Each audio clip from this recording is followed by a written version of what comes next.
آئیے اب شروع کرتے ہیں یوسف علیہ السلام کا قصہ۔ قرآن کریم نے اس قصے کو احسن القصص کہا ہے۔ اس کے بارے میں اللہ تعالی نے پوری ایک سورت یعنی سورہ یوسف نازل فرمائی۔ اس قصے میں دو عظیم نبیوں کا تذکرہ ہے، سیدنا یعقوب بن اسحاق علیہ السلام اور یوسف بن یعقوب علیہ السلام کا۔ اپنے بھائیوں کی وجہ سے یوسف علیہ السلام کن حالات کا شکار ہوئے، آپ اس کا تفصیل سے ذکر سنیں گے۔ سورہ یوسف مکی ہے اور یوسف علیہ السلام کا قصہ اگرچہ ابتلاء و آزمائش کی داستان ہے، لیکن اس میں اور بھی بہت سے فوائد ہیں۔ سننے والا اس سے لطف اندوز ہوتا ہے، اپنے اندر رحم اور انس کے جذبات محسوس کرتا ہے۔ اس قصے میں ان حالات کی طرف بھی اشارہ ہے جو انبیاء کے ساتھ پیش آتے ہیں۔ عام انبیاء کے حالات واقعات سے معلوم ہوتا ہے کہ پہلے وہ آسودہ حال تھے، لیکن جب انہوں نے دعوت دی تو ان کی قوم نے انہیں جھٹلایا، پھر آزمائش کا سلسلہ شروع ہوا، پھر ان کی قوموں پر عذاب آیا۔ اس قصے میں معاملہ اس کے بالکل برعکس ہے۔ اس میں شروع میں ابتلاء آزمائش کا دور ہے، پھر آسانی اور فراوانی کی داستان ہے۔ ایسا کیوں ہوا؟ علماء کے اس بارے میں مختلف اقوال ہیں۔ عطا رحمت اللہ علیہ فرماتے ہیں، غمزدہ پریشان حال اگر یوسف علیہ السلام کے قصے کو سنتا ہے تو اس کے دل کو سکون ملتا ہے، وہ مطمئن ہو جاتا ہے، اس لیے کہ اس میں تنگی کے بعد آسانی ہے، مشکلات کے بعد اللہ کی نعمتوں کا نزول اس سے ظاہر ہے۔ سورہ یوسف سورہ ہود کے بعد نازل ہوئی۔ سورہ ہود میں انبیاء کرام کے تذکرے کے بعد قوم ہود اور قوم صالح کی تباہی کا ذکر آتا ہے، پھر ان اقوام کا تذکرہ ہے جو تباہ و برباد ہوئی۔ پھر سورہ یوسف عام الحزن میں نازل ہوئی۔ یہ وہ سال تھا جس میں نبی صلی اللہ علیہ وسلم کے چچا ابو طالب فوت ہوئے۔ ابو طالب ہر طرح آپ کا ساتھ دیتے رہے تھے، یہاں تک کہ رسول اکرم صلی اللہ علیہ وسلم فرماتے ہیں، قریش نے مجھ سے صحیح معنوں میں دشمنی کا آغاز ابو طالب کی وفات کے بعد کیا۔ ایک قول کے مطابق ابو طالب کی وفات کے صرف 3 دن بعد آپ کی پیاری اور محبوب بیوی، جنت کی عورتوں کی سردار، دنیا جہان کی افضل ترین عورتوں میں سے ایک سیدہ خدیجۃ الکبریٰ رضی اللہ عنہا اس دنیا سے رخصت ہو گئیں۔ انا للہ و انا الیہ راجعون۔ یہاں تک کہ ابن عباس رضی اللہ عنہما فرماتے ہیں، رسول اللہ صلی اللہ علیہ وسلم نے 4 خط کھینچے، پھر صحابہ کرام کو مخاطب کر کے فرمایا، جانتے ہو یہ خط میں نے کیوں کھینچے ہیں؟ انہوں نے کہا، ہم نہیں جانتے۔ تو آپ صلی اللہ علیہ وسلم نے فرمایا، جنت کی افضل ترین عورتیں 4 ہیں، ایک مریم بنت عمران، دوسری خدیجہ بنت خویلد، تیسری فاطمہ بنت محمد اور چوتھی فرعون کی بیوی آسیہ بنت مزاحم رضی اللہ عنہن اجمعین۔ سیدہ خدیجہ رضی اللہ عنہا اور ابو طالب کی وفات کا آپ صلی اللہ علیہ وسلم کو بہت شدید صدمہ ہوا۔ تب آپ کی تسلی کے لیے اللہ تعالیٰ نے سورہ یوسف نازل فرمائی اور آپ کو یقین دلایا کہ تنگی کے بعد فراخی ہوتی ہے، اور اس صورت میں سبق آموز واقعات اور عبرتوں کا تذکرہ یکجا کر دیا گیا ہے، جبکہ دوسرے انبیاء کے قصے قرآن اور احادیث میں مختلف مقامات پر ہیں۔ یہ قصہ قرآن کریم میں ایک جگہ کیوں ذکر کیا گیا، اس میں کیا حکمت تھی، اور باقی قصے مختلف مقامات پر کیوں بکھرے ہوئے ہیں، اس بارے میں علامہ قرطبی رحمت اللہ علیہ فرماتے ہیں، اللہ تعالیٰ نے انبیاء علیہم السلام کے قصے تکرار کے ساتھ ذکر کیے ہیں۔ ایک ہی بات کو بلاغت و بیان کے اصول کے تحت مختلف پیرائے میں ذکر کیا ہے، جیسا کہ ابراہیم علیہ السلام کا قصہ ہے۔ جب اللہ کے برگزیدہ فرشتے ان کے پاس آئے تو ان کے آنے پر ابراہیم علیہ السلام نے جو مہمان نوازی کی اس کو مختلف انداز میں بیان کیا گیا ہے۔ ایک جگہ فرمایا، وہ بغیر کسی تاخیر کے بھنا ہوا بچڑا لے آئے۔ دوسری آیت میں فرمایا، پس ابراہیم فربا بچڑے کا گوشت لے آئے۔ ان دونوں جملوں کو جمع کرنے سے معلوم ہوا بھنا ہوا موٹا تازہ بچڑا پیش کیا گیا۔ مختلف جگہوں پر ان کا تذکرہ اس لیے کیا گیا کہ لوگ اس سے عبرت پکڑیں۔ علامہ قرطبی رحمت اللہ علیہ فرماتے ہیں، یوسف علیہ السلام کے قصے کو ایک جگہ اور باقی انبیاء کے قصوں کو علیحدہ بیان کرنے کی ایک حکمت یہ بھی ہے کہ مخالف پر حجت قائم ہو جائے کہ وہ نہ مکرر کلام لا سکتے ہیں اور نہ ہی قصہ یوسف علیہ السلام کی طرح اکٹھا کلام لا سکتے ہیں۔ مطلب یہ کہ بلاغت کی ہر قسم میں دشمن پر حجت قائم ہو سکے۔ اللہ تعالی کلام کو مکرر اور غیر مکرر لا کر قرآن کا اعجاز بیان کرنا چاہتے ہیں کہ اللہ چاہیں تو ایک قصے کو ایک ہی جگہ بیان کر دیں، چاہیں تو مختلف جگہوں پر بیان کر دیں۔ کوئی یہ نہ کہہ سکے کہ دیکھو قرآن میں یہ قصہ علیحدہ علیحدہ بیان ہوا ہے، میں اس کو ایک جگہ بیان کر سکتا ہوں، یا اس کے برعکس یہ نہ کہہ سکے کہ قرآن میں تو یہ قصہ ایک ہی جگہ بیان ہوا ہے، میں اس کو الگ الگ کر کے بیان کر سکتا ہوں۔ اب ہم اس قصے کا آغاز کرتے ہیں اور اسی طرح کرتے ہیں جس طرح اس کا آغاز اللہ رب العزت نے کیا ہے۔ شروع اللہ کے نام سے جو بڑا مہربان نہایت رحم والا ہے۔ الف لام را، یہ روشن کتاب کی آیتیں ہیں۔ یقیناً ہم نے اس کتاب کو عربی قرآن بنا کر نازل فرمایا ہے تاکہ تم سمجھ سکو۔ ہم آپ کے سامنے بہترین بیان پیش کرتے ہیں اس قرآن سے جو ہم نے آپ کی جانب وحی کے ذریعے نازل کیا ہے، اور یقیناً آپ اس سے پہلے بے خبروں میں سے تھے۔ قصہ در اصل ایک خبر کے بعد دوسری خبر اور اطلاع در اطلاع کو کہتے ہیں، اور قصص کا اصل قصہ ہے یعنی پیچھے چلنا، جیسا کہ اللہ کی کتاب میں ہے۔ موسیٰ کی والدہ نے ان کی بہن سے کہا کہ تو اس کے پیچھے پیچھے جا، اور قصص کی اصل یہی ہے کہ کسی خبر کا پے در پے آنا۔ اس لیے ارشاد باری تعالی ہے، ہم آپ پر بہترین قصے بیان کرتے ہیں، اور یقیناً آپ اس سے پہلے بے خبروں میں سے تھے۔ غفلت سے مراد یہاں اللہ کے ذکر سے غفلت نہیں، بلکہ اس کا مطلب یہ ہے کہ نزول قرآن سے پہلے آپ ان قصص سے واقف نہیں تھے۔ اللہ تعالیٰ سورہ یوسف آیت 4 اور 5 میں فرماتے ہیں، جب یوسف نے اپنے باپ سے ذکر کیا کہ ابا جی، میں نے 11 ستاروں اور سورج چاند کو خواب میں دیکھا ہے کہ وہ سب مجھے سجدہ کر رہے ہیں، یعقوب نے کہا، پیارے بچے، اپنے اس خواب کا ذکر اپنے بھائیوں سے نہ کرنا، ایسا نہ ہو کہ وہ تیرے ساتھ کوئی فریب کاری کرے، شیطان تو انسان کا کھلا دشمن ہے۔ رؤیا سے مراد وہ خواب ہے جس کو انسان نیند کی حالت میں دیکھے، اور رؤیت سے مراد وہ حقیقت ہے جس کو انسان حالت بیداری میں اپنی آنکھوں سے دیکھے۔ تو یوسف علیہ السلام نے خواب میں دیکھا کہ 11 ستارے اور سورج اور چاند انہیں سجدہ کر رہے ہیں۔ یعقوب علیہ السلام خواب کی حقیقت کو جان گئے، اگرچہ آپ خوابوں کی تعبیر نہیں بتاتے تھے، لیکن انہیں علم ہو گیا کہ اس میں یوسف علیہ السلام کی تکریم ہے، اور انہیں یہ بھی علم تھا کہ یوسف علیہ السلام کے بھائی ان سے حسد کرتے ہیں۔ اسی لیے انہوں نے یوسف علیہ السلام سے کہا کہ اپنے بھائیوں کو یہ خواب نہ سنانا۔ یوسف علیہ السلام کے 11 بھائی تھے، بنیامین ان کے سگے بھائی تھے، باقی 6 ایک ماں سے اور 4 2 لونڈیوں سے تھے۔ حقیقی بھائی ان سے حسد نہیں کرتا تھا، وہ عمر میں ان سے چھوٹا تھا، باقی سب ان سے حسد کرتے تھے، اور اس حسد کی وجہ یہ تھی کہ یعقوب علیہ السلام ان سے والہانہ محبت کرتے تھے۔ اسی طرح بنیامین سے بھی انہیں بہت لگاؤ تھا، مطلب یہ کہ ان دونوں سے انہیں زیادہ محبت تھی، اور محبت میں کمی بیشی کوئی بری چیز نہیں، البتہ نبی کریم صلی اللہ علیہ وسلم نے فرمایا، ان میں عدل سے ضرور کام لیں۔ غرض یعقوب علیہ السلام کو ان دونوں سے زیادہ محبت تھی، ان کا دل ان کی طرف زیادہ مائل تھا، یہاں تک کہ لمحہ بھر بھی انہیں نظروں سے اوجھل نہیں کرتے تھے۔ یوسف علیہ السلام کے بھائی جب کھیل کے لیے نکلتے تو یعقوب علیہ السلام فرماتے، یوسف کو یہیں چھوڑ دو، گویا ہر وقت ان کا پہرا دیتے تھے۔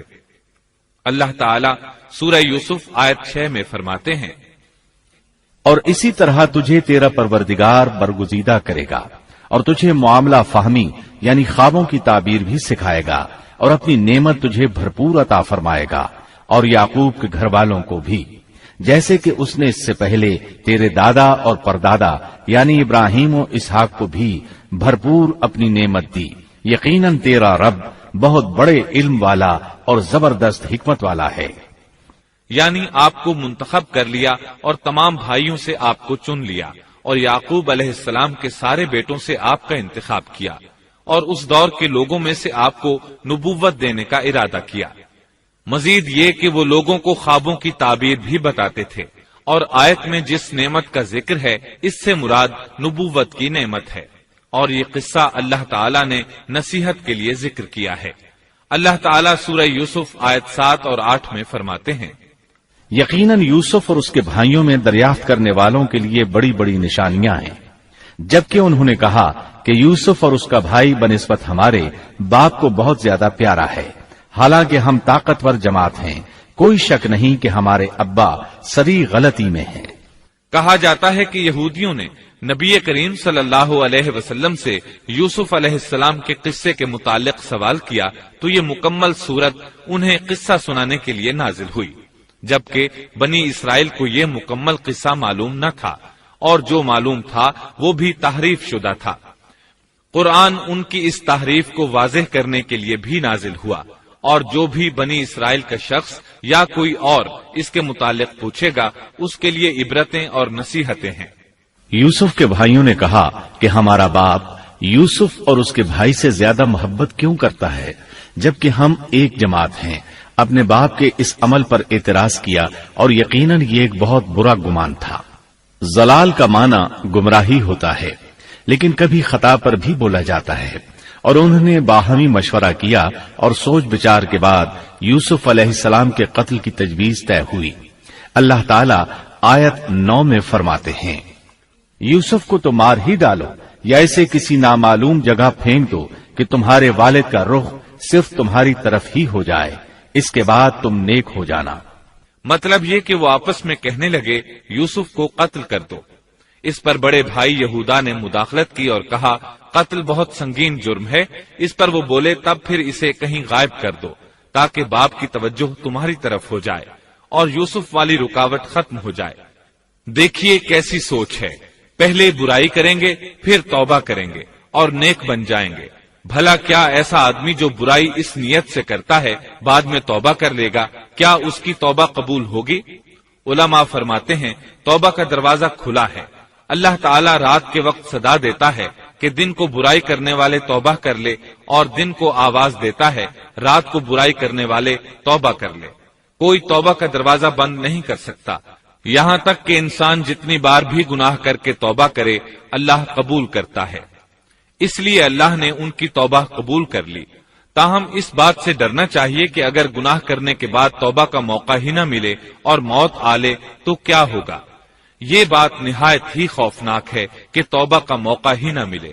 اللہ تعالیٰ آیت نمبر 10 میں فرماتے ہیں، ان میں سے ایک نے کہا یوسف کو قتل تو نہ کرو بلکہ اسے کسی اندھے کنویں کی تہ میں ڈالاؤ کہ اسے کوئی آتا جاتا قافلہ اٹھا لے جائے، اگر تمہیں کرنا ہی ہے تو یوں کرو۔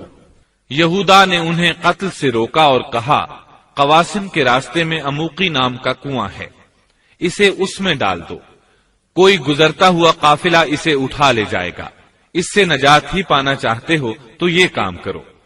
سب نے اس بات سے اتفاق کیا۔ اب اپنے باپ کے پاس گئے، باپ سے انہوں نے جو کہا آیت 11 اور 12 میں آتا ہے، انہوں نے کہا ابا آخر آپ یوسف کے بارے میں ہم پر اعتبار کیوں نہیں کرتے؟ ہم تو اس کے خیر خواہ ہیں، کل آپ ضرور اسے ہمارے ساتھ بھیج دیجئے کہ خوب کھائے پیے اور کھیلے، اور اس کی حفاظت کے ہم ذمہ دار ہیں۔ یعقوب علیہ السلام نے ان کی بات کے جواب میں جو کچھ کہا آیت نمبر 13 اور 14 میں اس کا ذکر موجود ہے۔ یعقوب نے کہا اسے تمہارا لے جانا مجھے تو سخت صدمہ دے گا، اور مجھے یہ بھی کھٹکا لگا رہے گا کہ تمہاری غفلت میں اسے بھیڑیا کھا جائے۔ انہوں نے جواب دیا کہ ہم جیسی زوراور جماعت کی موجودگی میں بھی اگر اسے بھیڑیا کھا جائے تو ہم بالکل نکمے ہی ہوئے۔ وہاں بھیڑیے کثرت سے تھے، اس لیے یعقوب علیہ السلام ڈرتے تھے۔ بیٹوں کے بار بار اصرار پر یعقوب علیہ السلام یوسف علیہ السلام کو ان کے ساتھ بھیجنے پر رضامند ہو گئے۔ اللہ تعالیٰ آیت 15 میں فرماتے ہیں، پھر جب اسے لے چلے اور سب نے مل کر ٹھان لیا کہ اسے غیر آباد گہرے کنویں کی تہ میں پھینک دیں، ہم نے یوسف کی طرف وحی کی کہ یقیناً وقت آ رہا ہے کہ تو انہیں اس ماجرے کی خبر اس حال میں دے گا کہ وہ جانتے ہی نہ ہوں گے۔ بعض روایات کے مطابق انہوں نے راستے میں یوسف علیہ السلام کو مارا پیٹا، برا بھلا کہا، اور ایسا کرنا ان کے لیے معمولی بات تھی کیونکہ وہ تو قتل کے درپے تھے۔ آخر کار کنویں کے پاس پہنچے اور مشورے کے مطابق انہیں کنویں میں ڈال دیا۔ یوسف علیہ السلام کنویں میں ایک پتھر پر گرے، یعنی پانی میں نہ گرے۔ آپ اس پتھر پر بیٹھ گئے۔ اللہ تعالیٰ کی طرف سے انہیں تسلی دی گئی کہ آپ پریشان نہ ہوں، بہت جلد آپ کنویں سے نکلیں گے اور انہیں ان کے اس گھناؤنے فعل کے بارے میں بتلائیں گے، اور انہیں اس بات کا گمان بھی نہیں ہوگا کہ ایسا وقت بھی آئے گا۔ یوسف علیہ السلام کو کنویں میں ڈالنے کے بعد انہوں نے گھر جانے کی تیاری کی۔ آیت نمبر 16 میں آتا ہے، اور عشاء کے وقت وہ سب اپنے باپ کے پاس روتے ہوئے پہنچے۔ امام عامش قاضی شرح رحمت اللہ علیہ کی مجلس میں بیٹھے تھے۔ ایک عورت آئی، اس کا ایک آدمی سے جھگڑا تھا، وہ بہت شدت سے رو رہی تھی۔ عامش بولے، آپ دیکھتے نہیں یہ کس بری طرح رو رہی ہے؟ ان کا مطلب یہ تھا کہ یہ سچی ہے۔ قاضی شرح فرمانے لگے، یوسف علیہ السلام کے بھائی رات کو روتے ہوئے اپنے باپ کے پاس آئے تھے، پس فیصلہ رونے پر نہیں انصاف پر ہونا چاہیے۔ اب یوسف علیہ السلام کے بھائیوں نے باپ کو تفصیل سنائی۔ اللہ تعالیٰ اس کا ذکر آیت 17 میں فرماتے ہیں، اور کہنے لگے کہ ابا جی، ہم تو آپس میں دوڑ میں لگ گئے اور یوسف کو ہم نے سامان کے پاس چھوڑا، پس اسے بھیڑیا کھا گیا۔ آپ تو ہماری بات نہیں مانیں گے، گو ہم بالکل سچے ہی ہوں۔ سو انہوں نے یہ بات بتائی، لیکن اس سے جھوٹ صاف ظاہر ہو رہا تھا، جیسا کہ اگلی آیت میں ہے۔ اور یوسف کے کرتے کو جھوٹ موڑ کے خون سے خون آلود بھی کر لائے تھے۔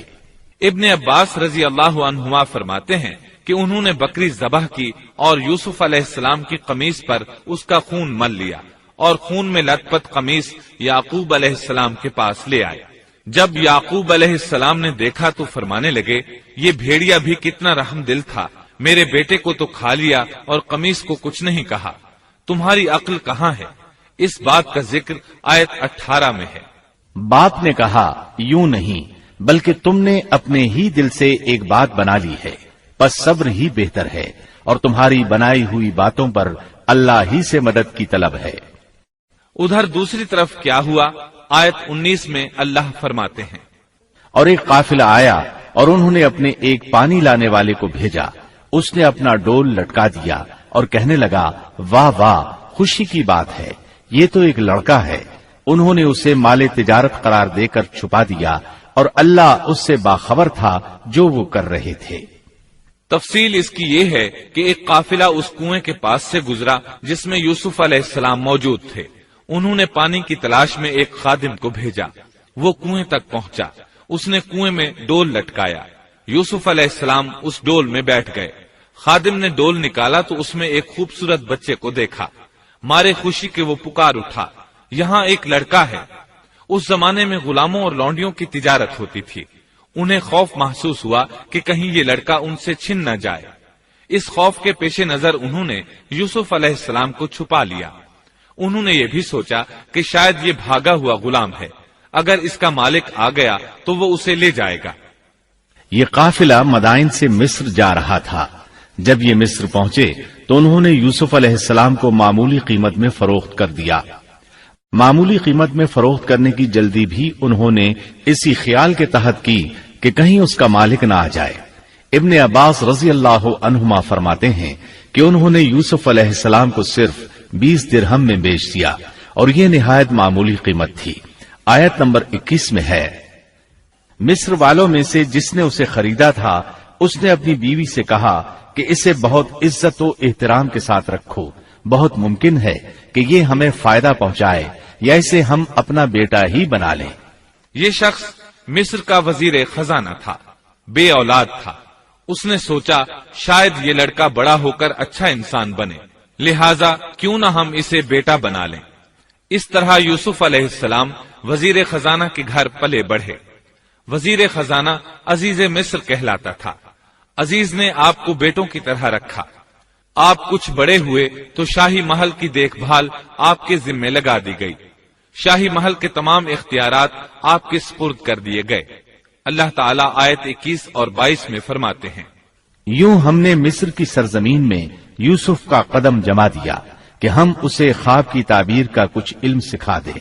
اللہ اپنے ارادے پر غالب ہے، لیکن اکثر لوگ بے علم ہوتے ہیں۔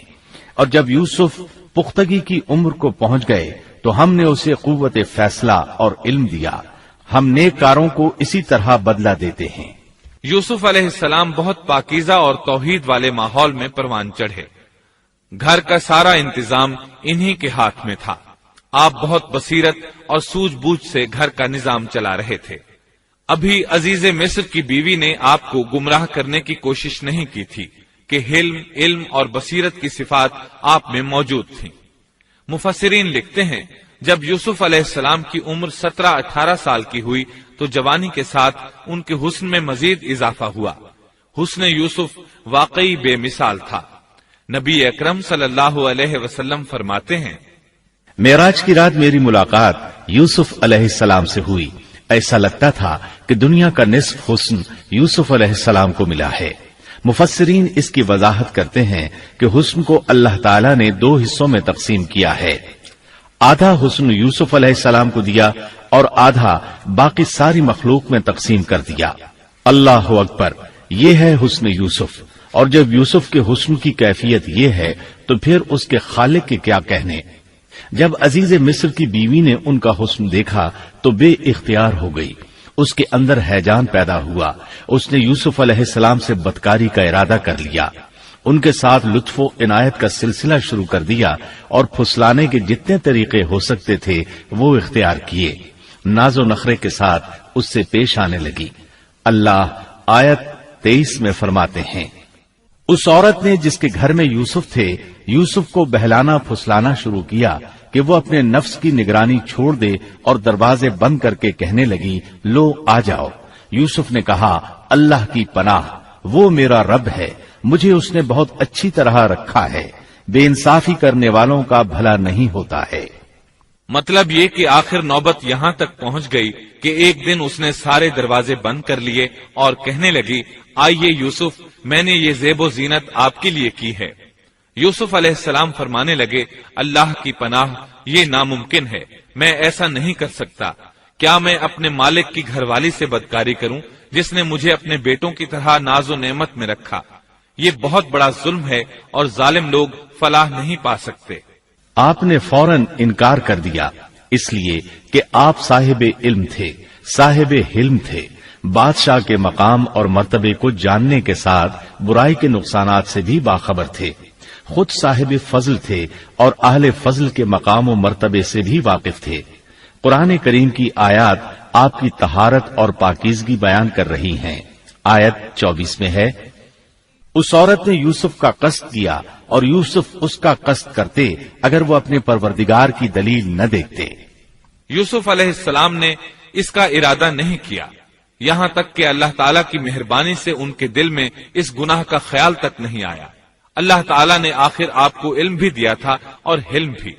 آپ بادشاہ کے مرتبے سے واقف تھے، نیک تھے، جانتے تھے زانی کبھی فلاح نہیں پا سکتا، بلکہ آپ نے تو فوراً کہہ دیا، اللہ کی پناہ، میں ایسا ہرگز نہیں کر سکتا. اتنی بڑی آزمائش میں ان کے دل میں خیال آنا ممکن تھا. جیسا کہ سخت گرمی اور پیاس کی حالت میں کسی کو ٹھنڈے پانی کا گلاس ملے تو دل میں پانی پی لینے کا خیال ضرور آتا ہے، لیکن پھر یاد آتا ہے کہ وہ روزے سے ہے. لیکن یوسف علیہ السلام کے دل میں تو اتنا سا خیال بھی نہیں آیا. اس کی وجہ یہ تھی کہ آپ نے اپنے رب کی دلیل دیکھی تھی. وہ دلیل کیا تھی، اس بارے میں مفسرین کے مختلف اقوال ہیں. بعض کہتے ہیں آپ نے جبرائیل علیہ السلام کو دیکھا، بعض کہتے ہیں آپ نے یعقوب علیہ السلام کو دیکھا، وہ انہیں انگلی کے اشارے سے منع کر رہے تھے. بعض نے لکھا ہے کہ آپ نے دروازے پر یہ لکھا دیکھا تھا، بے شک زنا بڑی بے حیائی اور بہت ہی بری راہ ہے. بہرحال یہ مفسرین اور مورخین کے اقوال ہیں. اس بارے میں کوئی صحیح حدیث نہیں ملتی. اتنا ہے کہ آپ نے کوئی ایسی چیز دیکھی ضرور تھی جس کی بنا پر آپ کو خیال تک نہ آیا، اور برہان اللہ ہی کی طرف سے تھی. اس نے انہیں سوچنے بھی نہ دیا. اللہ آیت نمبر 24 میں فرماتے ہیں، اس طرح ہم نے انہیں اس برائی اور بے حیائی سے بچا لیا کیونکہ وہ ہمارے مخلص بندوں میں سے تھے. اللہ نے آپ کو صرف زنا سے نہیں برائی سے بھی بچا لیا. یہ اس بات کی دلیل ہے کہ آپ نے ارادہ تک نہیں کیا. پھر اسی آیت میں اللہ نے آپ کو اپنا برگزیدہ بندہ فرمایا اور یہ ممکن ہی نہیں کہ کوئی انسان اللہ کے برگزیدہ بندوں میں سے بھی ہو اور پھر کفر بھی کرے، ہرگز ممکن نہیں۔ انبیاء ایسی باتوں سے پاک رہتے ہیں۔ عزیز مصر کی بیوی نے اصرار کیا، آپ کو مجبور کیا اور لگی چمٹنے تو یوسف علیہ السلام وہاں سے بھاگے۔ عزیز کی بیوی آپ کے پیچھے بھاگی۔ اللہ تعالیٰ نے آیت 25 میں اس واقعے کو یوں بیان فرمایا ہے، اور دونوں دروازے کی طرف دوڑے اور اس عورت نے یوسف کا کرتا پیچھے کی طرف سے کھینچ کر پھاڑ ڈالا، اور دروازے کے پاس ہی عورت کا شوہر دونوں کو مل گیا تو کہنے لگی، جو شخص تیری بیوی کے ساتھ برا ارادہ کرے بس اس کی سزا یہی ہے کہ اسے قید کر دیا جائے یا اور کوئی دردناک سزا دی جائے۔ سیدنا یوسف علیہ السلام خود کو بچانے کے لیے دروازے کی طرف دوڑ پڑے تھے، یہ پیچھے دوڑی، دروازہ بند تھا۔ ابھی آپ دروازہ کھولنے کی کوشش کر رہے تھے کہ اس نے پیچھے سے آپ کی قمیص پکڑ لی، جھٹکا جو لگا تو قمیص پیچھے سے پھٹ گئی۔ اسی دوران دروازہ کھل گیا اور عزیز مصر اندر داخل ہوا۔ اس نے یہ منظر اپنی آنکھوں سے دیکھا کہ اس کی بیوی زیب و زینت کے ساتھ بند سنور کر یوسف علیہ السلام کے بالکل پیچھے کھڑی ہے۔ اسی وقت اس نے خود کو الزام سے بچانے کے لیے کہہ دیا، جو تیری بیوی کے ساتھ برائی کا ارادہ رکھتا ہے اس کا کیا بدلہ ہے؟ پھر خود ہی کہنے لگی، اسے قید خانے میں بند کر دینا چاہیے۔ ایسا اس نے اس لیے کہا کہیں وہ یوسف علیہ السلام کو قتل نہ کر دے۔ ادھر یوسف علیہ السلام نے بھی فوراً اپنا دفاع کیا اور کہا، میں مجرم نہیں بلکہ یہ ساری کارستانی اس کی اپنی ہے۔ آیت 26 اور 27 میں ہے۔ یوسف نے کہا، یہ عورت ہی مجھے پھسلا رہی تھی، اور عورت کے قبیلے ہی کے ایک شخص نے گواہی دی کہ اگر اس کا کرتا آگے سے پھٹا ہوا ہو تو عورت سچی ہے اور یوسف جھوٹ بولنے والوں میں سے ہے، اور اگر اس کا کرتا پیچھے کی جانب سے پھٹا ہوا ہو تو عورت جھوٹی ہے اور یوسف سچوں میں سے ہے۔ یہ گواہ کون تھا؟ اس بارے میں دو قسم کی روایات ہیں۔ پہلی روایت یہ ہے کہ وہ دودھ پیتا بچہ تھا، اس نے کہا کہ اس عورت نے بہکایا ہے اور یہ اللہ کا معجزہ تھا۔ دوسری روایت یہ ہے کہ عزیز مصر کے ساتھ اس کا چچا زاد تھا، اس نے کہا، قمیص دیکھو کہاں سے پھٹی ہے، پیچھے سے پھٹی ہے تو یوسف سچے، اور آگے سے پھٹی ہے تو پھر وہ سچی ہے، یوسف جھوٹے ہیں۔ آیت نمبر 28 میں آتا ہے، سو جب خاوند نے دیکھا کہ یوسف کا کرتا پیٹھ کی جانب سے پھٹا ہوا ہے تو صاف کہہ دیا کہ یہ تو عورتوں کی چال بازی ہے، بے شک تمہاری چال بازی بہت بڑی ہے۔ سید قطب کہتے ہیں، عزیز مصر ان لوگوں میں سے تھا جن کے نزدیک شرف کی کوئی قیمت نہیں تھی، اگر اس میں غیرت ہوتی تو اس کا خون کھولتا، وہ عورت پر برہم ہوتا، لیکن اس نے غصے کے بغیر کہا۔ آیت 29 میں ہے، یوسف اب اس بات کو جانے دو، اور اے عورت تو اپنے گناہ سے توبہ کر، بے شک تو گناہ گاروں میں سے ہے۔ اس کے علاوہ اس نے کوئی اور بات نہ کی، یہاں تک کہ یوسف علیہ السلام کو گھر ہی میں رہنے دیا، جدا بھی نہ کیا۔ لیکن پھر یہ خبر شہر میں آگ کی طرح پھیل گئی، عورتیں طرح طرح کی باتیں کرنے لگیں، لوگ عزیز مصر کی بیوی کو تانے دینے لگے۔ آیت 30 میں ہے، اور شہر کی عورتوں میں چرچا ہونے لگا کہ عزیز مصر کی بیوی اپنے جوان غلام کو اپنا مطلب نکالنے کے لیے بہلانے پھسلانے میں لگی رہتی ہے، اس کے دل میں یوسف کی محبت بیٹھ گئی ہے، ہمارے خیال میں تو وہ سری گمراہی میں ہے۔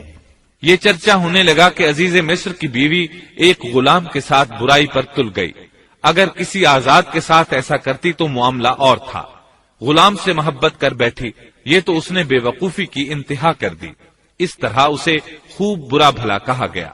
یہ خبر عزیز مصر کی بیوی تک بھی پہنچ گئی۔ آیت 31 میں ہے، اس نے جب ان عورتوں کی پرفریب مکارانہ باتیں سنی تو انہیں بلوا بھیجا اور ان کے لیے ایک مجلس مرتب کی، اور ان میں سے ہر ایک کو چھری دی اور کہا، اے یوسف ان کے سامنے چلے آؤ۔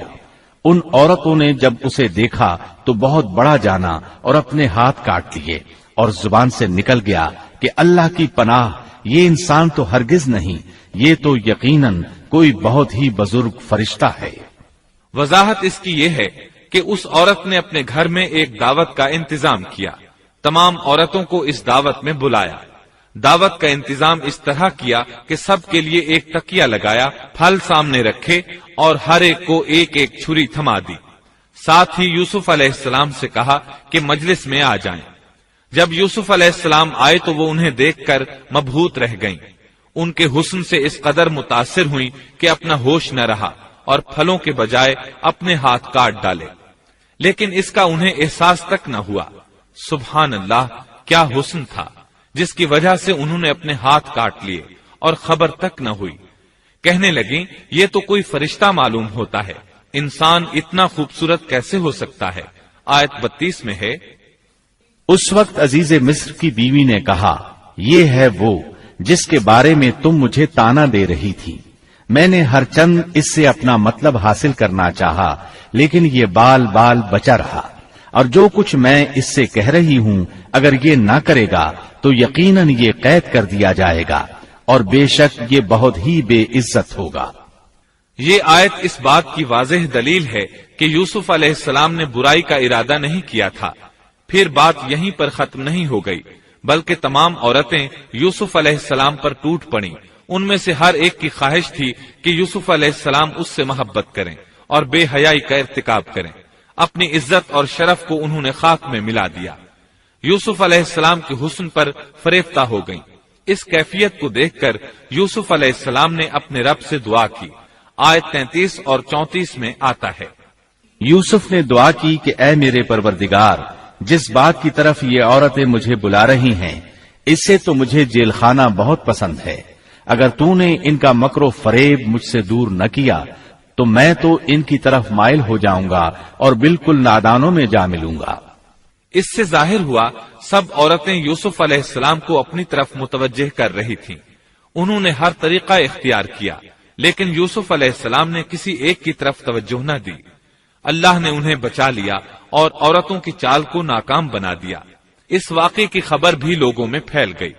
عزیز مصر کی بیوی کو پتا چل گیا کہ یہ خبریں پورے شہر میں پھیل گئی ہیں اور لوگ اسے ہی قصوروار ٹھہرا رہے ہیں۔ تب وہ اپنے خاوند کے پاس گئی، اس سے کہا، اب کیا کیا جائے؟ سب لوگ مجھے ہی الزام دے رہے ہیں، معاملہ بہت پھیل گیا ہے، اس بات کو دبانے کے لیے کچھ کرنا چاہیے۔ عزیز مصر نے کہا، پھر کیا کیا جائے؟ آخر آپس میں مشورہ ہوا، دونوں اس پر متفق ہو گئے۔ ابن عباس رضی اللہ عنہما فرماتے ہیں، انہوں نے یوسف علیہ السلام کو ایک گدھے پر سوار کیا اور ایک ڈھول والا ساتھ کر دیا اور یہ منادی کرائی کہ اس عبرانی غلام نے اپنی مالکہ کے ساتھ برائی کی کوشش کی ہے، لہٰذا اسے اس جرم کی پاداش میں جیل میں ڈالا جاتا ہے۔ گویا انہوں نے اپنے پر سے الزام ختم کرنے کا یہ منصوبہ سوچا۔ اس بارے میں اللہ آیت 35 میں فرماتے ہیں، پھر ان تمام نشانوں کے دیکھ لینے کے بعد بھی انہیں یہی مصلحت معلوم ہوئی کہ یوسف کو کچھ مدت کے لیے قید خانے میں رکھیں۔ انہوں نے یہ اس لیے کہا تاکہ یوسف علیہ السلام پر تہمت لگائی جا سکے۔ اس طرح یوسف علیہ السلام قید خانے میں آ گئے۔ ان کے ساتھ 2 نوجوان اور قید خانے میں بھیجے گئے تھے۔ کچھ دن ساتھ رہنے کے بعد وہ جان گئے کہ یوسف علیہ السلام نیک سیرت انسان ہیں، عبادت گزار نوجوان ہیں۔ ایک رات دونوں نوجوانوں نے خواب دیکھے۔ صبح ہوئی تو دونوں یوسف علیہ السلام کے پاس گئے اور اپنا اپنا خواب سنایا۔ قرآن کریم آیت 36 میں اس کو یوں بیان کرتا ہے، اس کے ساتھ ہی 2 اور جوان بھی جیل خانے میں داخل ہوئے۔ ان میں سے ایک نے کہا کہ میں نے خواب میں اپنے آپ کو شراب نچوڑتے دیکھا ہے، اور دوسرے نے کہا میں نے اپنے آپ کو دیکھا ہے کہ میں اپنے سر پر روٹی اٹھائے ہوئے ہوں جسے پرندے کھا رہے ہیں۔ ہمیں آپ اس کی تعبیر بتائیے، ہمیں تو آپ خوبیوں والے شخص دکھائی دیتے ہیں۔ قید خانے کے قیدی بھی جان چکے تھے کہ یوسف علیہ السلام نیک ہیں۔ آپ نے سوچا یہ دین کی دعوت دینے کا بہترین موقع ہے۔ انہوں نے جو کچھ ان سے کہا وہ آیت نمبر 37 اور 38 میں اس طرح آیا ہے، یوسف نے کہا تمہیں جو کھانا دیا جاتا ہے اس کے تمہارے پاس پہنچنے سے پہلے ہی میں تمہیں اس کی تعبیر بتلا دوں گا۔ یہ سب اس علم کی بدولت ہے جو مجھے میرے رب نے سکھایا ہے۔ میں نے ان لوگوں کا مذہب چھوڑ دیا ہے جو اللہ پر ایمان نہیں رکھتے اور آخرت کے بھی منکر ہیں۔ میں اپنے باپ دادوں کے دین کا پابند ہوں، یعنی ابراہیم، اسحاق اور یعقوب کے دین کا۔ ہمیں ہرگز یہ سزاوار نہیں کہ ہم اللہ کے ساتھ کسی کو بھی شریک کریں۔ ہم پر اور تمام اور لوگوں پر اللہ کا یہ خاص فضل ہے، لیکن اکثر لوگ ناشکری کرتے ہیں۔ آپ نے سب سے پہلے اپنا تعارف کرایا، ابراہیم اور یعقوب علیہ السلام کے بارے میں بتایا، اور اس زمانے کے لوگ ابراہیم علیہ السلام کو مانتے تھے۔ ابراہیم علیہ السلام معروف تھے، جانے پہچانے تھے۔ نبی کریم صلی اللہ علیہ وسلم سے پوچھا گیا کہ کریم یعنی عزت دار کون ہے؟ آپ نے فرمایا عزت دار کے بیٹے، عزت دار کے پوتے اور عزت دار کے پڑ پوتے، یعنی یوسف بن یعقوب بن اسحاق بن ابراہیم علیہ السلام۔ مطلب یہ کہ 4 پشتوں تک نبوت کی فضیلت یوسف علیہ السلام کے سوا کسی کے حصے میں نہیں آئی۔ یہ عزت اور بزرگی کی انتہا ہے۔ آپ نے اپنے دین کا تعارف کرانے کے بعد ان سے جو کچھ کہا وہ آیت 39 اور 40 میں آتا ہے۔ اے میرے قید کے ساتھیوں، کیا بھلا کئی جدا جدا پروردگار بہتر ہیں یا ایک اللہ زبردست طاقتور؟ اس کے سوا تم جن کی پوجا باٹ کر رہے ہو وہ سب نام ہی نام ہیں جو تم نے اور تمہارے باپ دادوں نے خود ہی گھڑ لیے ہیں۔ اللہ نے ان کی کوئی دلیل نازل نہیں فرمائی۔ فرما روائی صرف اللہ ہی کی ہے۔ اس کا فرمان ہے کہ تم سب سوائے اس کے کسی اور کی عبادت نہ کرو۔ یہی دین درست ہے، لیکن اکثر لوگ نہیں جانتے۔ پھر یوسف علیہ السلام نے انہیں خواب کی تعبیر بتائی۔ اس کا ذکر سورہ یوسف آیت 41 میں ہے۔ اے میرے قید خانے کے رفیقو، تم دونوں میں سے ایک تو اپنے بادشاہ کو شراب پلانے پر مقرر ہو جائے گا، لیکن دوسرا سولی دیا جائے گا اور پرندے اس کا سر نوچ نوچ کھائیں گے۔ تم دونوں جس کے بارے میں تحقیق کر رہے تھے اس کام کا فیصلہ کر دیا گیا۔ تعبیر سن کر وہ قیدی کہنے لگے ہم نے اس طرح خواب نہیں دیکھا۔ جس کے قتل کی تعبیر بتائی گئی تھی وہ تو خاص طور پر کہنے لگا میں نے یہ خواب نہیں دیکھا۔ اس پر یوسف علیہ السلام نے فرمایا یہ اللہ کا فیصلہ ہے، تبدیل نہیں ہو سکتا۔ پھر آپ نے دوسرے قیدی سے فرمایا اور جس کی نسبت یوسف کا گمان تھا کہ ان دونوں میں سے یہ چھوٹ جائے گا، اس سے کہا کہ اپنے بادشاہ سے میرا ذکر بھی کر دینا۔ پھر اسے شیطان نے اپنے بادشاہ سے ذکر کرنا بھلا دیا اور یوسف نے کئی سال قید خانے ہی میں کاٹے۔ پھر اسی طرح ہوا، ایک کو پھانسی پر چڑھا دیا گیا، دوسرا بادشاہ کو شراب پلانے پر مقرر ہوا، لیکن وہ یوسف علیہ السلام کا ذکر کرنا بھول گیا۔ اللہ تعالیٰ آیت 42 میں فرماتے ہیں شیطان نے اسے بھلا دیا۔ اس آیت کی تفسیر بعض مفسرین نے یہ کی ہے کہ شیطان نے یوسف علیہ السلام کو اپنے رب یعنی اللہ تعالیٰ کی یاد سے غافل کر دیا، اور انہوں نے ایک بندے سے چاہا کہ وہ اپنے رب یعنی شاہ مصر سے ان کا تذکرہ کر کے ان کی رہائی کی کوشش کرے۔ اس لیے اللہ تعالیٰ نے ان کو یہ سزا دی کہ وہ کئی سال تک جیل میں پڑے رہے۔ یہ تفسیر بالکل غلط ہے۔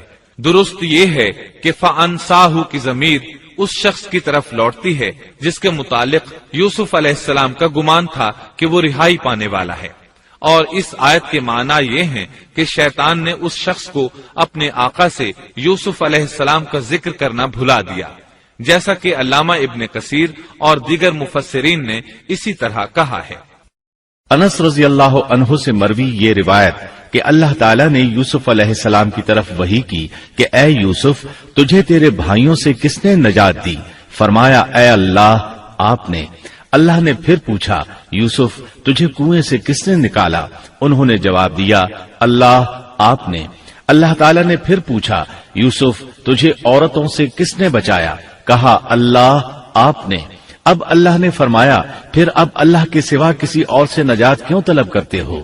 یہ روایت عقل اور نقل دونوں کے خلاف ہے، کیونکہ تکالیف و مصائب سے خلاصی کے لیے دنیاوی اسباب اختیار کرنا جائز ہے، جیسا کہ سورۃ المائدہ میں اللہ تعالیٰ فرماتے ہیں کہ نیکی اور تقوی کے کاموں میں ایک دوسرے کا تعاون کرو، اور یوسف علیہ السلام کا رہائی پانے والے شخص سے اپنی رہائی کے متعلق بادشاہ سے بات کرنے کو کہنا اس آیت کے عین مطابق ہے، اور ایسا کرنا توکل علی اللہ کے خلاف نہیں۔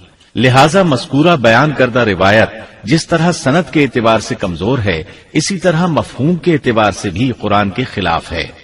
یوسف علیہ السلام قید خانے میں پڑے ہیں، کسی کو ان کی خبر تک نہیں۔ یہ ان کی ایک اور آزمائش تھی، کسی کو خبر ہو تو نکالے۔ آخر کچھ مدت بعد بادشاہ نے خواب دیکھا۔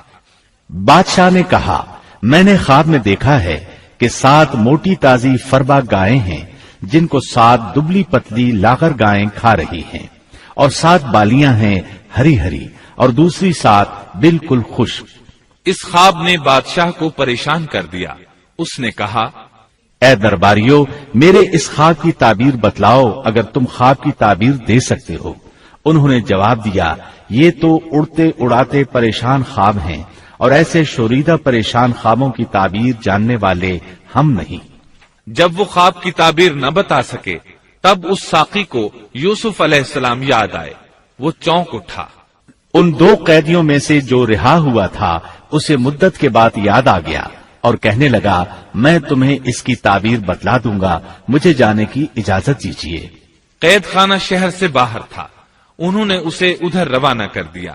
وہ جیل پہنچا، یوسف علیہ السلام سے ملا اور بولا، اے یوسف، اے بہت بڑے سچے، آپ ہمیں اس خواب کی تعبیر بتلائیے کہ 7 موٹی تازی گائیں ہیں جنہیں 7 دبلی پتلی گائیں کھا رہی ہیں، اور 7 بالکل سبز خوشے ہیں، اور 7 ہی دوسرے بالکل خشک ہیں، تاکہ میں واپس جا کر ان لوگوں سے کہوں تاکہ وہ سب جان لیں۔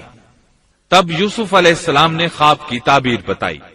یوسف نے جواب دیا کہ تم 7 سال تک پے در پے لگاتار حسب عادت غلہ بویا کرنا، اور فصل کاٹ کر اسے بالیوں سمیت ہی رہنے دینا، سوائے اپنے کھانے کی تھوڑی سی مقدار کے۔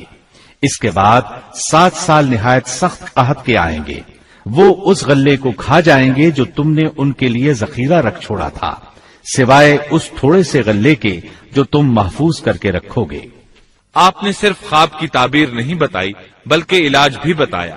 اس کے بعد ایک اور بات بھی بتائی۔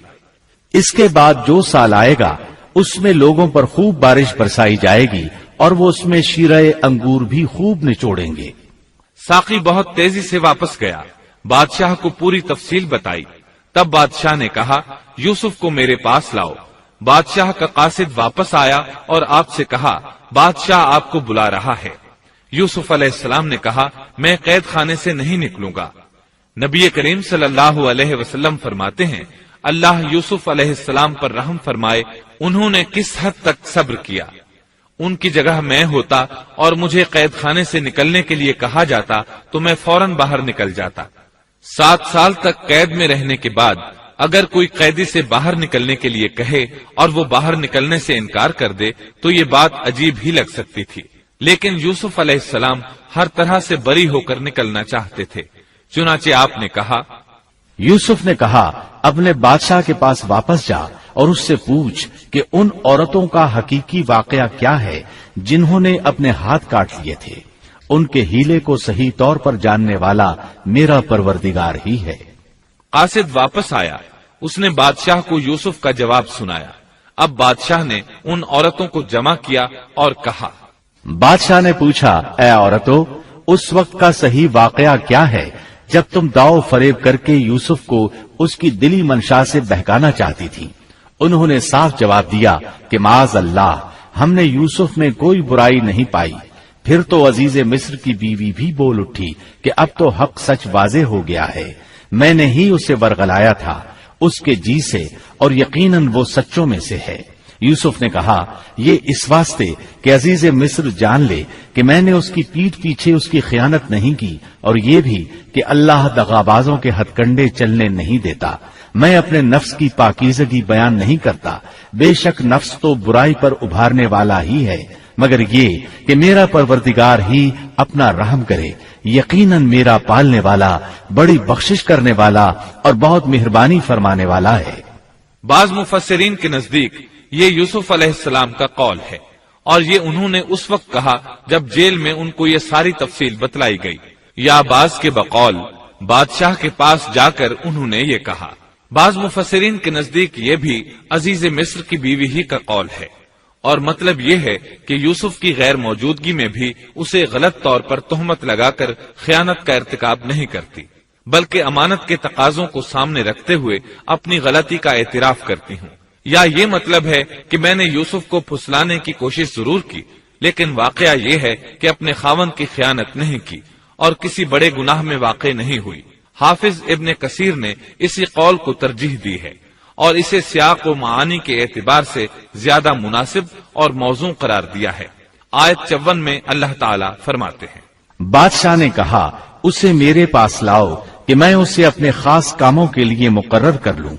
پھر جب اس سے بات چیت کی تو کہنے لگا کہ آپ ہمارے ہاں آج سے ذی عزت اور امانت دار ہیں۔ تب یوسف علیہ السلام بولے، یوسف نے کہا آپ مجھے ملک کے خزانوں پر مقرر کر دیجئے، میں حفاظت کرنے والا اور باخبر ہوں۔ اسی طرح ہم نے یوسف کو ملک کا قبضہ دے دیا کہ وہ جہاں کہیں چاہے رہے سہے، ہم جسے چاہیں اپنی رحمت پہنچا دیتے ہیں، ہم نیکوکاروں کا ثواب ضائع نہیں کرتے، یقیناً ایمانداروں اور پرہیزگاروں کو اخروی اجر بہت ہی بہتر ہے۔ بادشاہ نے یوسف علیہ السلام کو ملک کا مکمل اختیار دے دیا، اور ایک روایت میں ہے اس نے کہا، یوسف میرا اختیار اب صرف کرسی تک محدود ہے۔ اس طرح تمام معاملات یوسف علیہ السلام کے اختیار میں آ گئے اور خیر و برکت کے سال شروع ہو گئے۔ یوسف علیہ السلام نے ان سالوں سے خوب فائدہ اٹھایا، ہر طرف بھلائی ہی بھلائی ہو گئی، غلے کی فراوانی ہو گئی، جس طرح یوسف علیہ السلام چاہتے تھے اسی طرح خرچ کیا جاتا تھا۔ پھر اس طرح 7 سال ختم ہو گئے اور قحط کے سال شروع ہو گئے۔ اس قحط نے نہ صرف مصر کو بلکہ فلسطین وغیرہ کے علاقوں کو بھی اپنی لپیٹ میں لے لیا۔ اب چونکہ مصر بہت زیادہ خوشحال تھا، یوسف علیہ السلام نے 7 سال تک غلے کو بچا بچا کر رکھا تھا، اس لیے لوگ مصر آنا شروع ہو گئے۔ فلسطین میں بھی غلہ ختم ہو گیا۔ یعقوب علیہ السلام اور ان کے بیٹوں تک بھی قحط کے اثرات پہنچ گئے، بلکہ ان کے علاقے میں قحط شدید ہو گیا۔ تلاش کے باوجود غلہ نہیں ملتا تھا، ملتا بھی تھا تو بہت مہنگا۔ فلسطین میں خبر پہنچی کہ مصر کا بادشاہ پرانی قیمت پر غلہ دے رہا ہے۔ یہ خبر اس لیے پہنچی کہ یوسف علیہ السلام پرانی قیمت پر غلہ فروخت کر رہے تھے، چنانچہ فلسطین سے غلہ خریدنے کے لیے قافلے مصر آنے لگے۔ یوسف علیہ السلام پرانی قیمت پر غلہ ضرور دیتے، لیکن ایک آدمی کو صرف اتنا دیتے جتنا ایک اونٹ اٹھا سکتا، اس سے زیادہ نہ دیتے، تاکہ تاجر لوگ مال سٹاک کر کے مہنگا نہ بیچیں۔ اس لیے جو غلہ خریدتا تھا اس کے لیے ضروری تھا کہ اپنے گھر والوں کو ساتھ لائے۔ یوسف علیہ السلام ہر ایک سے پوچھتے، تمہارے گھر کے کتنے افراد ہیں، انہیں ساتھ لے کر آؤ، اور اس طرح یوسف علیہ السلام کے بھائیوں نے بھی مصر جانے کا ارادہ کر لیا۔ قرآن مجید میں اس کا تذکرہ یوں آیا ہے، یوسف کے بھائی آئے اور یوسف کے پاس گئے تو اس نے انہیں پہچان لیا اور انہوں نے اسے نہ پہچانا۔ یوسف علیہ السلام نے گندم دینے سے پہلے پوچھا، تم کون ہو، کہاں سے آئے ہو، تم جاسوس لگتے ہو۔ وہ قسمیں کھانے لگے۔ آپ نے پوچھا، تمہارا باپ کون ہے، تم کتنے بھائی ہو، کیا تمہارا کوئی اور بھائی بھی ہے، تمہارا کوئی بھائی فوت تو نہیں ہو گیا؟ اس طرح آپ نے ان سے مکمل تفصیل پوچھی، انہوں نے اپنے بارے میں بتا دیا۔ آپ نے ان سے کہا، اور جب اس نے ان کے لیے سامان تیار کر دیا تو کہا کہ تم میرے پاس اپنے اس بھائی کو بھی لانا جو تمہارے باپ کی طرف سے ہے۔ کیا تم نے نہیں دیکھا کہ میں پورا ناپ کر دیتا ہوں اور میں ہوں بھی بہترین مہمانی کرنے والوں میں؟ آپ نے ان سے یہ بھی کہا، پس اگر تم اسے میرے پاس لے کر نہ آئے تو میری طرف سے تمہیں کوئی ناپ بھی نہ ملے گا، بلکہ تم میرے قریب بھی نہ پھٹکنا۔ انہوں نے کہا، اچھا، ہم اس کے والد سے تذکرہ کریں گے اور پوری کوشش کریں گے۔ پھر یوسف علیہ السلام نے اپنے غلاموں سے کہا اور اپنے خدمتگاروں سے کہا کہ ان کی پونجی انہی کی بوریوں میں رکھ دو کہ جب لوٹ کر اپنے اہل و عیال میں جائیں اور پونجیوں کو پہچان لیں تو بہت ممکن ہے کہ یہ پھر لوٹ آئیں۔ دراصل یوسف علیہ السلام چاہتے تھے کسی طرح وہ دوبارہ آئیں۔ انہیں یہ خدشہ محسوس ہوا کہ ممکن ہے دوبارہ آنے کے لیے ان کے پاس رقم نہ ہو اور یہ غلہ خریدنے نہ آئیں، اس لیے ان کی قیمت ان کے سامان میں رکھ دی تاکہ وہ دوبارہ آئیں۔ جب یہ گھر پہنچے تو سامان کھولنے سے پہلے باپ سے کہا، جب یہ لوگ لوٹ کر اپنے والد کے پاس گئے تو کہنے لگے، ہم سے تو غلے کا پیمانہ روک لیا گیا، اب آپ ہمارے ساتھ ہمارے بھائی کو بھیجیے کہ ہم پیمانہ بھر کر لائیں، ہم اس کی نگہبانی کے ذمہ دار ہیں۔ یعنی انہوں نے کہا کہ آئندہ ہمیں غلہ اسی صورت میں ملے گا جب ہم اپنے چھوٹے بھائی بنیامین کو ساتھ لے جائیں گے۔ اس پر یعقوب علیہ السلام نے فرمایا، یعقوب نے کہا کہ مجھے تو اس کی بابت تمہارا بس ویسا ہی اعتبار ہے جیسا اس سے پہلے اس کے بھائی کے بارے میں تھا، بس اللہ ہی بہترین حافظ ہے اور وہ سب مہربانوں سے بڑا مہربان ہے۔ مطلب یہ کہ یعقوب علیہ السلام نے ان کی بات ماننے سے انکار کر دیا۔ اس کے بعد جب انہوں نے اپنا سامان کھولا تو کیا دیکھا؟ جب انہوں نے اپنا سامان کھولا تو انہوں نے اپنا سرمایہ موجود پایا جو ان کی جانب لوٹا دیا گیا تھا۔ کہنے لگے، اے ہمارے باپ، ہمیں اور کیا چاہیے؟ دیکھیے تو یہ ہمارا سرمایہ بھی ہمیں واپس لوٹا دیا گیا ہے۔ ہم اپنے خاندان کو غلہ لا دیں گے اور اپنے بھائی کی نگرانی رکھیں گے اور ایک اونٹ کا پیمانہ زیادہ لائیں گے، یہ ناپ تو بہت آسان ہے۔ جب یعقوب علیہ السلام نے یہ معاملہ دیکھا اور ان کا اصرار بڑھا تو سوچ میں پڑ گئے کہ معاملہ کچھ اور معلوم ہوتا ہے، پس انہیں اللہ تعالی کی طرف سے الہام ہوا کہ ساتھ بھیج دیجیے۔ یعقوب نے کہا، میں تو اسے ہرگز ہرگز تمہارے ساتھ نہ بھیجوں گا جب تک کہ تم اللہ کو بیچ میں رکھ کر مجھے قول و قرار نہ دو کہ تم اسے میرے پاس پہنچاؤ گے، سوائے اس ایک صورت کے کہ تم سب گرفتار کر لیے جاؤ۔ جب انہوں نے پکا قول و قرار دیا تو انہوں نے کہا، ہم جو کچھ کہتے ہیں اللہ اس پر نگہبان ہے۔ انہوں نے مزید نصیحت کی اور یعقوب نے کہا، اے میرے بچوں، تم سب ایک دروازے سے نہ جانا بلکہ کئی جدا جدا دروازوں میں سے داخل ہونا۔ میں اللہ کی طرف سے آنے والی کسی چیز کو تم سے ٹال نہیں سکتا، حکم صرف اللہ ہی کا چلتا ہے۔ میرا کامل بھروسہ اسی پر ہے اور ہر ایک بھروسہ کرنے والے کو اسی پر بھروسہ کرنا چاہیے۔ مطلب یہ تھا کہ تم 11 نوجوان ہو، تمہیں دیکھ کر کوئی حسد نہ کر بیٹھے، تمہیں نظر نہ لگ جائے، اور نظر کا لگ جانا برحق ہے، اور یہ بسا اوقات انسان کو قبر میں پہنچا دیتی ہے۔ اب یہ روانہ ہوئے۔ جب وہ انہی راستوں سے جن کا حکم ان کے والد نے انہیں دیا تھا گئے، کچھ نہ تھا کہ اللہ نے جو بات مقرر کر دی ہے وہ اس سے انہیں ذرا بھی بچا لے، مگر یعقوب کے دل میں ایک خیال پیدا ہوا جسے اس نے پورا کر لیا۔ بلا شبہ وہ ہمارے سکھلائے ہوئے علم کا عالم تھا، لیکن اکثر لوگ نہیں جانتے۔ مطلب یہ کہ انسان کی کوشش کے باوجود تقدیر اپنا کام دکھا جاتی ہے۔ عطا رحمت اللہ علیہ فرماتے ہیں کہ یعقوب علیہ السلام کے بارے میں یہ جو فرمایا کہ اس کے پاس ہمارا دیا ہوا علم تھا، اس کا مطلب یہ ہے کہ یعقوب علیہ السلام جو بھی بات کرتے تھے اس میں اللہ کا ذکر ہوتا اور غور و فکر کے بعد بات کرتے، پہلے اللہ کا نام لیتے، اور یہی ان کا علم تھا۔ یوسف علیہ السلام کے بھائی گئے اور دربار میں حاضر ہوئے۔ آپ نے معمول کے مطابق ان کی رہائش کا انتظام کیا، ہر دو کو ایک کمرہ دیا۔ اس طرح بنیامین اکیلے بچ گئے۔ یوسف علیہ السلام نے فرمایا، چلو اسے ادھر میرے پاس چھوڑ جاؤ۔ جب وہ چلے گئے تو یوسف علیہ السلام نے انہیں گلے سے لگا لیا۔ یہ سب جب یوسف کے پاس پہنچ گئے تو اس نے اپنے بھائی کو اپنے پاس جگہ دی اور کہا کہ میں تیرا بھائی یوسف ہوں، بس یہ جو کچھ کرتے رہے اس کا کچھ رنج نہ کر۔ مطلب یہ کہ وہ بنیامین کو بھی ستاتے رہے۔ اس کے بعد یوسف علیہ السلام نے کیا کیا، اس کا ذکر سورہ یوسف آیت 70 تا 77 میں سنیے۔ پھر جب انہیں ان کا سامان اسباب ٹھیک ٹھاک کر کے دیا تو اپنے بھائی کے سامان میں پانی پینے کا پیالہ رکھ دیا۔ پھر ایک آواز دینے والے نے پکار کر کہا کہ اے قافلے والو، تم لوگ تو چور ہو۔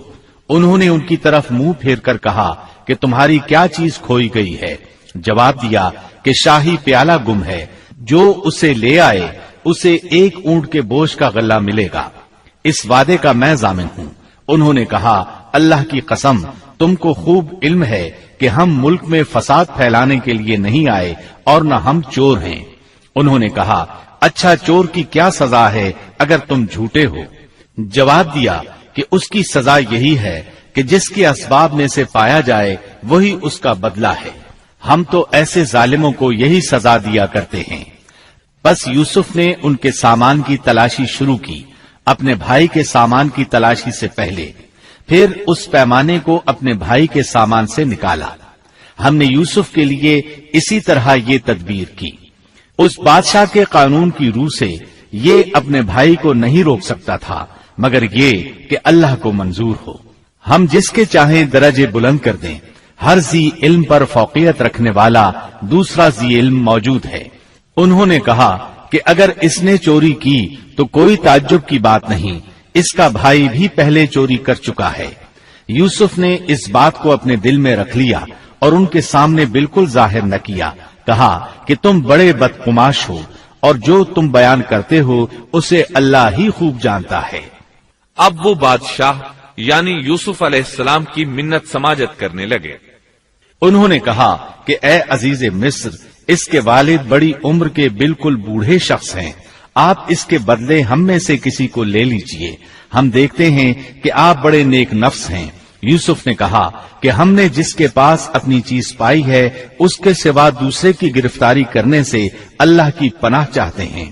ایسا کرنے سے تو ہم یقیناً ناانصافی کرنے والے ہو جائیں گے. جب وہ اس سے مایوس ہو گئے تو تنہائی میں بیٹھ کر مشورہ کرنے لگے.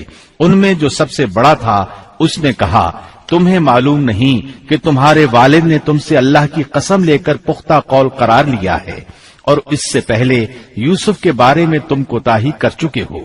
بس میں تو اس سرزمین سے نہ ٹلوں گا جب تک کہ والد صاحب خود مجھے اجازت نہ دیں یا اللہ میرے اس معاملے کا فیصلہ کر دے.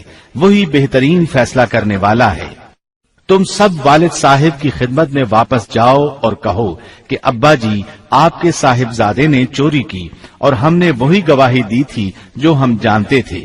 ہم کچھ غیب کی حفاظت کرنے والے نہ تھے. آپ اس شہر کے لوگوں سے دریافت فرما لیں جہاں ہم تھے اور اس قافلے سے بھی پوچھ لیں جس کے ساتھ ہم آئے ہیں اور یقیناً ہم بالکل سچے ہیں. یعقوب نے کہا یہ تو نہیں بلکہ تم نے اپنی طرف سے بات بنا لی. بس اب صبر ہی بہتر ہے. قریب ہے کہ اللہ ان سب کو میرے پاس ہی پہنچا دے. وہی علم و حکمت والا ہے. پھر یعقوب علیہ السلام رونے لگے اور کہنے لگے. پھر ان سے منہ پھیر لیا اور کہا ہائے یوسف. ان کی آنکھیں بوجہ رنج و غم کے سفید ہو چکی تھیں اور وہ غم کو دبائے ہوئے تھے. بیٹوں نے کہا واللہ آپ ہمیشہ یوسف کی یاد ہی میں لگے رہیں گے یہاں تک کہ گھل جائیں یا ختم ہی ہو جائے. اس پر یعقوب علیہ السلام نے کہا انہوں نے کہا کہ میں تو اپنی پریشانیوں اور رنج کی فریاد اللہ ہی سے کر رہا ہوں. مجھے اللہ کی طرف سے وہ باتیں معلوم ہیں جو تم نہیں جانتے. میرے پیارے بچوں تم جاؤ اور یوسف کی اور اس کے بھائی کی پوری طرح تلاش کرو اور اللہ کی رحمت سے نا امید نہ ہو. یقیناً رب کی رحمت سے نا امید وہی ہوتے ہیں جو کافر ہوتے ہیں. اب ان کے پاس غلہ خریدنے کے لیے سامان تجارت بہت کم تھا. وہ تھوڑا سا سامان لے کر پھر یوسف علیہ السلام کے پاس گئے. پھر جب یہ لوگ یوسف کے پاس پہنچے تو کہنے لگے کہ اے عزیز ہم کو اور ہمارے خاندان کو دکھ پہنچا ہے. ہم حقیر پونجی لائے ہیں. بس آپ ہمیں پورے غلے کا ناپ دیجئے اور ہم پر خیرات کیجئے. اللہ خیرات کرنے والوں کو بدلہ دیتا ہے. اب برادران یوسف ان کے سامنے رسوائی کے درجے تک پہنچ گئے. چنانچہ یوسف علیہ السلام نے انہیں زیادہ پریشان کرنا مناسب نہ سمجھا اور اپنا مکمل تعارف کروا دیا. یوسف نے کہا جانتے بھی ہو کہ تم نے یوسف اور اس کے بھائی کے ساتھ اپنی نادانی کی حالت میں کیا کیا. انہوں نے کہا واقعی تو ہی یوسف ہے. جواب دیا کہ ہاں میں یوسف ہوں اور یہ میرا بھائی ہے. اللہ نے ہم پر فضل و کرم کیا. بات یہ ہے کہ جو بھی پرہیزگاری اور صبر کرے تو اللہ کسی نیکوکار کا اجر ضائع نہیں کرتا. انہوں نے کہا اللہ کی قسم اللہ نے تجھے ہم پر برتری دی ہے اور یہ بھی بالکل سچ ہے کہ ہم خطا کار تھے. جواب دیا آج تم پر کوئی ملامت نہیں ہے. اللہ تمہیں بخشے. وہ سب مہربانوں سے بڑا مہربان ہے. میرا یہ کرتا تم لے جاؤ اور اسے میرے والد کے منہ پر ڈال دو کہ وہ دیکھنے لگیں اور اپنے خاندان کو میرے پاس لے آؤ. وہ قمیص لے کر یعقوب علیہ السلام کی طرف چل دیے. جو ہی مصر سے چلے یعقوب علیہ السلام نے خوشبو محسوس کر لی. جب یہ قافلہ جدا ہوا تو ان کے والد نے کہا کہ مجھے تو یوسف کی خوشبو آ رہی ہے، اگر تم مجھے بے وقوف نہ کہو۔ وہ کہنے لگے کہ واللہ آپ اپنے اسی پرانے خط میں مبتلا ہیں۔ جب خوشخبری دینے والے نے پہنچ کر ان کے منہ پر وہ کرتا ڈالا، اسی وقت وہ پھر سے بینا ہو گئے۔ کہا کیا میں تم سے نہ کہا کرتا تھا کہ میں اللہ کی طرف سے وہ باتیں جانتا ہوں جو تم نہیں جانتے؟ انہوں نے کہا ابا جی آپ ہمارے لیے گناہوں کی بخشش طلب کیجئے، بے شک ہم قصوروار ہیں۔ کہا اچھا میں جلد ہی تمہارے لیے اپنے پروردگار سے بخشش مانگوں گا، وہ بہت بڑا بخشنے والا اور نہایت مہربانی کرنے والا ہے۔ پھر سارا خاندان یوسف علیہ السلام کے پاس آیا۔ جب یہ سارا گھرانہ یوسف کے پاس پہنچ گیا تو یوسف نے اپنے ماں باپ کو اپنے پاس جگہ دی اور کہا اللہ کو منظور ہے تو آپ سب امن و امان کے ساتھ مصر میں آؤ، اور اپنے تخت پر اپنے ماں باپ کو اونچا بٹھایا اور سب اس کے سامنے سجدے میں گر گئے۔ تب کہا کہ ابا جی یہ میرے پہلے کے خواب کی تعبیر ہے، میرے رب نے اسے سچا کر دکھایا، اس نے میرے ساتھ بڑا احسان کیا جبکہ مجھے جیل خانے سے نکالا اور آپ لوگوں کو صحرا سے لے آیا۔ اس اختلاف کے بعد جو شیطان نے مجھ میں اور میرے بھائیوں میں ڈال دیا تھا، میرا رب جو چاہے اس کے لیے بہترین تدبیر کرنے والا ہے اور وہ بہت علم و حکمت والا ہے۔ اے میرے پروردگار تو نے مجھے کچھ حکومت عطا فرمائی اور مجھے خواب کی تعبیر سکھلائی۔ اے آسمانوں اور زمین کے پیدا کرنے والے تو ہی دنیا و آخرت میں میرا ولی اور کارساز ہے۔ تو مجھے اسلام کی حالت میں فوت کر اور نیکوں میں ملا دے۔